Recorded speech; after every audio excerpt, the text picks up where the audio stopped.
BNP জানে তার জন্ম ইতিহাস। যদিও খালেদা জিয়ার নেতৃত্বে এরশাদ বিরোধী আন্দোলনের মধ্য দিয়ে এটি একটি রাজনৈতিক দলের চরিত্র অর্জনে সক্ষম হয়েছিল। তারা একই ফর্মুলায় আরেক প্রতিদ্বন্দ্বীর আবির্ভাব পছন্দ করেন না। রাজনীতি তো আর সেবামূলক কাজ নয়। রাজনৈতিক দল তো আঞ্জুমানে মফিদুল ইসলাম নয়। ক্ষমতার রাজনীতিতে প্রতিদ্বন্দ্বীর সংখ্যা বাড়ুক, এটি কে চায়?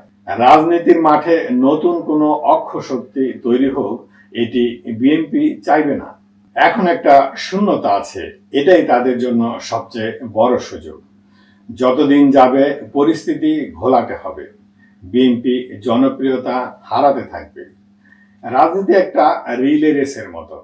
স্থানীয় পর্যায়ে আওয়ামী লীগের নেতৃত্বে যে দুর্বৃত্তায়ন তৈরি হয়েছিল, আওয়ামী লীগেরা ভেঙে যাওয়াতে রেসের ব্যাটল এখন বিএনপির লোকদের হাতে।